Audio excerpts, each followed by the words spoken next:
추운 겨울을 보낸 바다에도 봄은 찾아왔습니다. 파랗게 펼쳐진 바다의 질세라 노랗게 피어난 꽃. 넘실대는 유채꽃이 바다를 이룬 부안으로 여행을 떠납니다.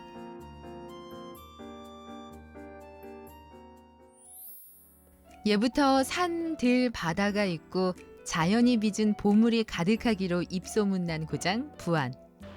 지금 부안은 벚꽃 엔딩의 아쉬움을 달래주듯 샛노란 유채꽃 물결이 바다를 이루고 있습니다.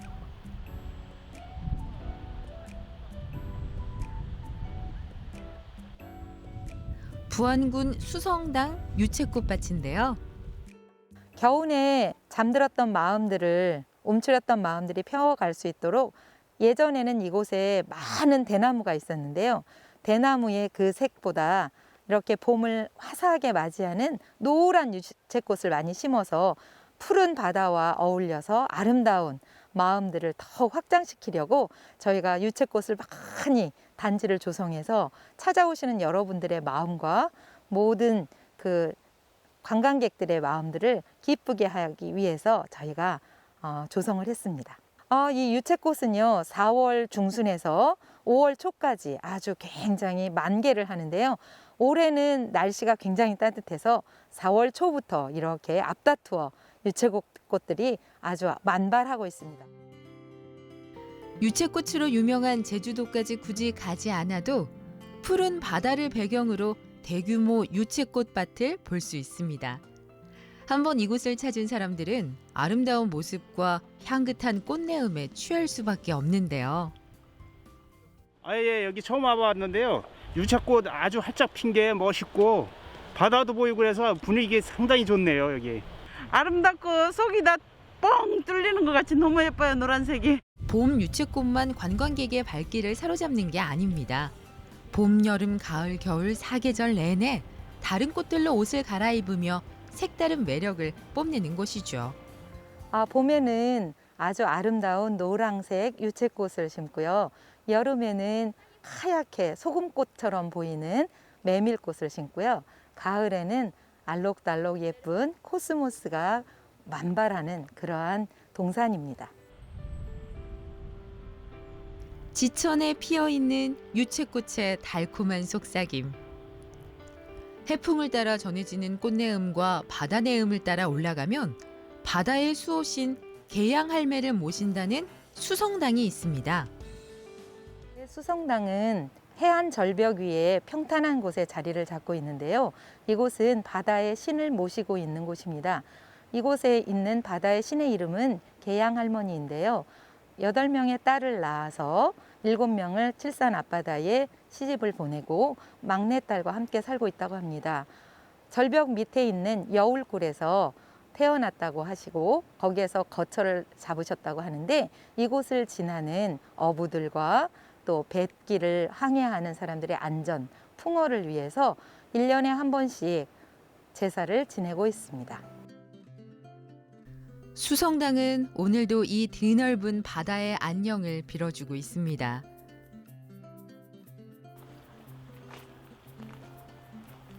수성당에서 그리 가파르지 않은 언덕을 조금만 오르면 또 다른 풍경이 펼쳐지는데요. 빽빽하고 울창한 대나무 숲을 만날 수 있습니다. 이곳은 중막동이라고 이름을 합니다. 예전에는 이곳에 거의 대나무들이 아주 울창해서요. 이 중막동이라고 이름을 불렀는데 죽은 대나무잖아요. 대나무를 쌓아놓은 곳. 옛날에 그 무기가 활이 많았잖아요. 화살을 만들던 나무, 신우대가 이렇게 울창하게 자라고 있어서 이곳을 중막마을, 중막동이라고 불렀습니다. 수성당 일원으로 펼쳐진 길들은 풍광 좋기로 소문이 자자한 부안 마실길 3코스에 해당하는데요. 이 길을 따라 걷다 보면 천연기념물 제123호로 지정된 후박나무 군락과도 마주하게 됩니다. 호박나무 군락지이고요. 저희 천연기념물 123호로 지정이 되어 있습니다. 호박나무는 농나무과의 일종인데요. 이 호박나무가 자생하고 있는 이유는 방풍림의 역할을 한 것 같아요. 그래서 방풍림으로 쓰임을 받고 있었는데 북방 한계선, 원래는 제주도 그다음에 남쪽 해안에서 자라는 이 나무가 북방, 여기 북방에 여기에서 군락지를 이루고 있는 곳이라 하여서 천연기념물 123호로 지정이 되어 있습니다. 현재 남아있는 나무의 수는, 개체수는 13그루 정도 되고요. 이전에 일제강점기에는 200여 그루가 있었다고 합니다. 부안 마실길 3코스에서는 경관 좋고 흥미롭기까지 한 지질 명소도 만날 수 있죠. 바로 적벽강입니다. 네, 이곳은 적벽강이라고 합니다. 적벽강의 이름이 붙은 이유는 중국의 소동파라는 시인이 중국에서 시를 지었던 그곳 적벽강과 풍광이 아주 우수하고 흡사하다고 하여서 이름이 붙여진 곳인데요. 이곳은 특별히 해지는 낙조가 아주 아름다워서 3대 낙조지로 이렇게 이름이 난 곳입니다. 특별히 국가명승 13호로 지정이 되어 있습니다.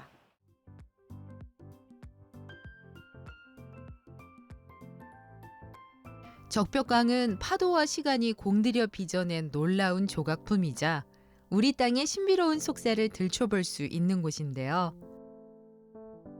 이런 이유로 지질 암석의 교과서, 퇴적층 지질 전시장이라 불리고 있습니다. 이곳은 풍광도 아름답지만 지질 환경이 굉장히 특이합니다. 지질 환경 중에서 특별히 마지막 화산으로 인해서 마그마가 분출하면서 분지에 쌓여있던 호수에 있던 진흙과 함께 섞여서 만들어낸 페퍼라이트, 또 유무남 주상절리, 그다음에 해식동굴, 또 그다음에 돌개구멍, 이런 것들이 아주 유명하죠.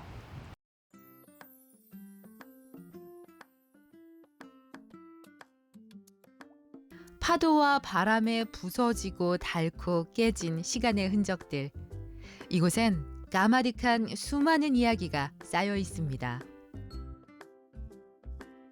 바쁜 일상에서 보지 못했던 아름다운 풍경과 자연의 속삭임을 느끼며 나를 위해 진정으로 쉼표를 찍는 시간을 보낼 수 있습니다. 이분은 조금씩 달라지는 적벽강의 아름다운 풍광을 담기 위해 매년 이곳을 방문한다는데요.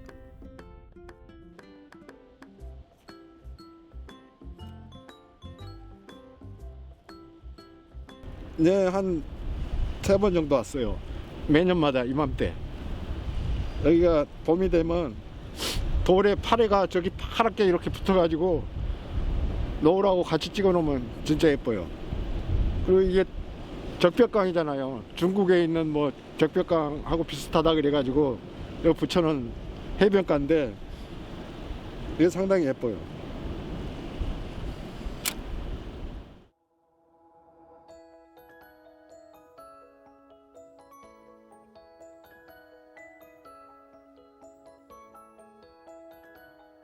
그 어느 곳보다 유난히 더욱 붉게 물들며 황홀감에 젖게 하는 적벽강의 일몰. 그 아름다움에 취해 두 눈에 그리고 마음 깊이 오늘의 풍경을 담아봅니다.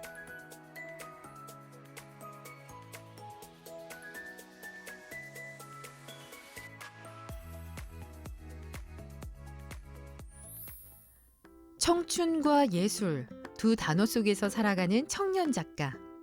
그의 머릿속에는 늘 작품에 대한 생각과 자신의 작품을 대중에게 알리기 위한 고민으로 가득 차 있습니다. 네, 제 작품을 통해서 익숙함 속에서 이질감을 느낄 수 있었으면 좋겠습니다. 늘 아이디어를 고민하며 전북을 넘어 세상 속으로 나아가는 청년 작가의 이야기를 만나봅니다.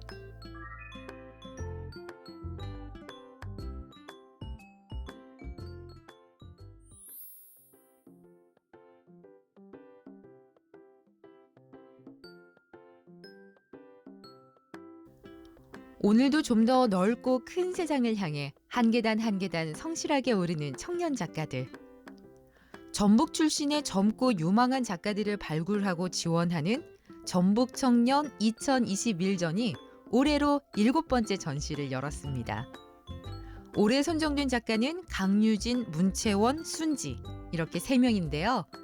선정된 전북의 청년 작가들에게는 아시아 각국의 현대미술과 교류할 수 있는 기회가 주어집니다. 올해 전북 청년 작가에 선정된 작가들 가운데 강유진 작가를 만나봤는데요. 네, 안녕하세요. 저는 작가 강유진이라고 합니다.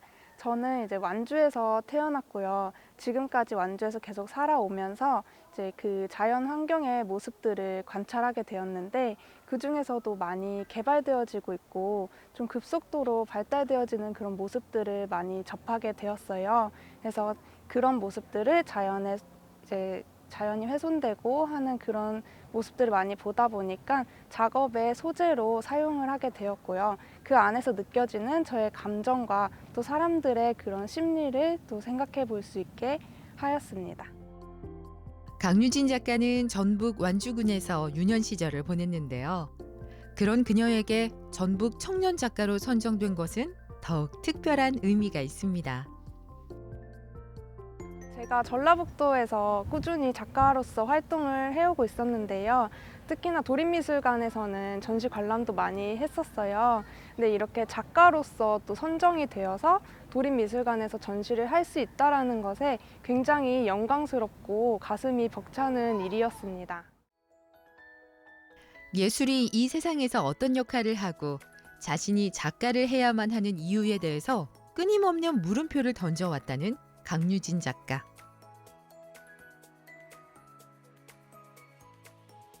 특히 그는 자신을 둘러싼 환경과 풍경에 대한 질문을 끊임없이 던지는 작가입니다. 황폐화된 땅에 식물들이 심어져 있는 모습을 많이 볼 수가 있는데요.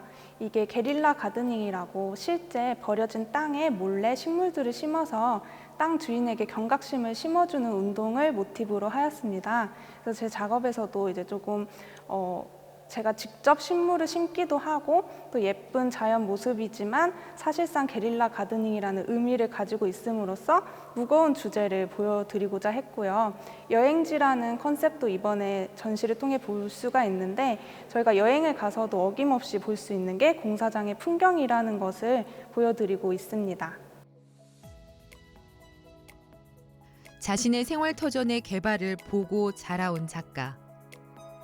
개발이 일상이 되어버린 모습들을 보며 1990년대생 작가의 시선으로 익숙함과 이질감을 작품을 통해 드러냈습니다. 저편 통제구역이라는 제목을 가지고 있는데요. 이제 보시다시피 가운데에 식물들이 심어져 있고 주변의 땅을 보시면 굉장히 황폐화되어 있고 바퀴 자국이 많이 찍혀 있습니다. 이를 통해서 공사 현장의 모습을 보여드리고 있고 이제 먼 미래에 대한 생각도 하게 되는데요. 미래에 대해 고민을 하면 뭔가 불안함과 지금처럼 계속 된다면 나중에 어떻게 될까라는 그런 두려움도 가지고 있습니다. 그래서 왼쪽 상단에 보시면 자유의 여신상이 어떻게 보면 저희의 허무함을 느낄 수 있는 그런 감정을 전달해 드리고 싶어서 보여드리고 있습니다. 네, 이 작품은요, 멈추지 않는 축제 드론쇼라는 제목으로 제작된 작품인데요. 이제 딱 봤을 때 한눈에 화려한 자연 경관이 보이잖아요. 근데 그 안에서 자세히 들여다보면 불꽃 축제나 풍선 그리고 드론쇼를 발견을 할 수가 있습니다. 이를 통해서 멈추지 않는 축제는 이제 앞으로도 꾸준히 개관이 되어지고 그걸 기념하는 폭죽과 드론쇼가 이어질 것이라는 것을 암시하고 제작된 작품입니다. 강유진 작가는 앞으로 우리 지역의 이야기뿐 아니라 좀 더 넓은 세상 그리고 좀 더 다양한 매체를 통해 관람객과 만나고 싶습니다.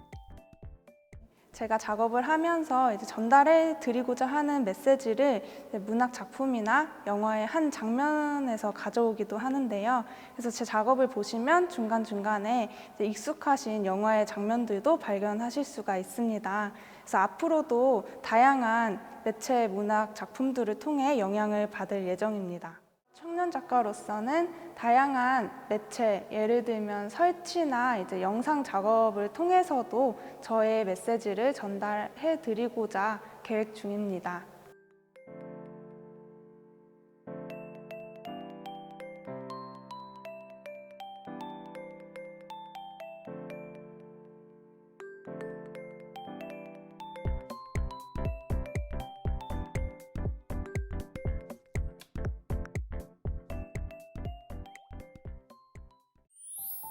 입맛도 없고 먹고 돌아서면 슬슬 춘곤증이 몰려오는 계절.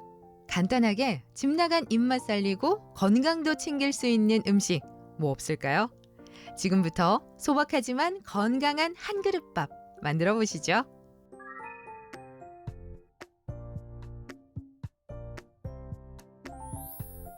언제 밥 한 번 먹자. 한국인은 밥심, 오늘은 밥값 했다. 밥과 관련한 말이 많은 것만 봐도 우리 한국인에게 밥이 얼마나 중요한지 알 수 있는데요. 늘 먹는 밥, 건강도 챙기며 조금은 색다르게 먹을 순 없을까요? 건강하고 맛있는 한 그릇밥 만들기. 오늘의 재료는 바로 요겁니다. 오늘은요, 봄나물인 취나물을 이용해서 밥을 할 거고요. 또 새발나물을 이용해서 같이 겉들여 먹을 수 있는 새나물 겉절이를 해보도록 하겠습니다. 씁쓸한 끝맛과 향이 매력적이죠? 취나물인데요. 겨울 추위를 뚫고 나온 봄 식재료는 모두 다 보약이지만요. 그 가운데서도 산속 땅의 정기를 듬뿍 받고 자란 산나물은 보약 가운데서도 으뜸입니다. 취나물의 제철은요, 3월에서 5월까지고요. 취나물의 종류는 굉장히 종류가 많아요. 다양하게 많은데 저희가 보통 많이 먹고 있는 거는 뭐 참치, 개미치, 곰치 정도를 제일 많이 먹고 있는 것 같습니다. 취나물에는요, 칼륨, 칼슘, 철분, 또 비타민 A가 다량 함유되어 있어요. 그래서 칼슘 같은 경우는 뼈의 건강에 좋아서 성장기 어린이나 노약자, 그다음에 골다공증으로 고생하는 갱년기 여성들한테 좋고요. 비타민 A는 우리 눈에 또 좋잖아요. 그래서 비타민 A도 많이 들어있어서 남녀노소가 다 많이 드시면 좋을 식품입니다. 봄의 전령사라 불리는 취나물. 그 특유의 씁쓸한 맛의 매력을 아직 느끼지 못하는 분도 계실 텐데요. 이 쓴맛은요, 심혈관계 질환을 조절하는 데 아주 효과적이라고 합니다. 그럼 본격적으로 취나물 밥을 만들어 볼까요? 취나물은요, 소금을 넣고 데쳐줄 건데요. 이 소금을 넣는 이유는요, 데치는 시간을 단축시켜 영양사 파괴를 최소화시켜주고요. 또 녹색을 선명하게 해주기 위해서 저희가 소금을 넣고 데쳐줄 겁니다. 그리고 취나물에는 수산 성분이라는 게 있어요. 그래서 될 수 있으면은 생걸로 드시지 마시고 데쳐 드시는 게 좋습니다. 펄펄 끓는 물에 소금을 넣고 취나물을 넣어줍니다. 너무 오래 데치면 질겨질 수 있기 때문에 살짝 익을 정도만 데쳐주시고요. 데쳐진 취나물은 재빨리 찬물에 헹궈 열기를 식힙니다. 물기를 꼭 짠 취나물은 먹기 좋은 크기로 쫑쫑쫑 썰어서 쌀과 함께 넣고 밥을 해주면 봄 향기 가득한 향긋한 취나물밥 완성입니다. 취나물 밥을 할 때 물을 넣으셔도 되는데요. 저는 지금 취나물 데친 물을 넣었거든요. 그러면 취나물 향을 더 느낄 수 있습니다. 나물과 밥이 잘 섞이도록 저어줘야 취나물 고유의 쌉싸름한 맛과 향이 살아나겠죠.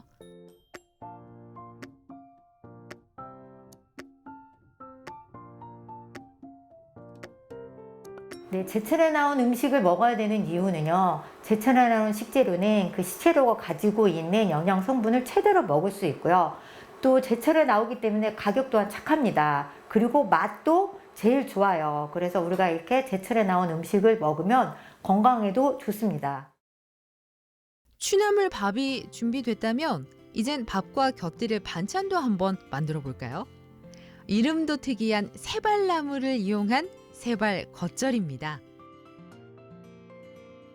이 새발나물은요, 갯벌에 염분을 먹고 자라서 갯나물이라고도 합니다. 이 새발나물 모양을 보면은요, 이렇게 새발 같다고 해서 새발나물이라고도 하고요. 또 이렇게 길고 가늘게 자라서 새발나물이라는 이름이 붙었다고 합니다. 이 새발나물은요, 칼슘이 굉장히 많이 들어있어요. 그래서 성장기 어린 아이들한테 먹이면 좋을 것 같고요. 또 비타민이 많아서 피로 회복에도 좋다고 합니다. 양념도 간단합니다. 고춧가루하고요, 액젓하고 매실청하고 식초하고 들어가 있어요. 잘 섞어주시고요. 맛있는 양념이 나물 사이사이 잘 배이도록 조물조물 골고루 섞어줍니다. 조리법 무척 간단하죠? 제철 맞은 봄나물로 한 끼 식사 만들기. 그리 어렵지 않죠? 입맛 달아나기 쉬운 요즘 초간편 밥과 반찬으로 오늘도 온 가족 색다르고 맛있는 한 끼 드셔보세요.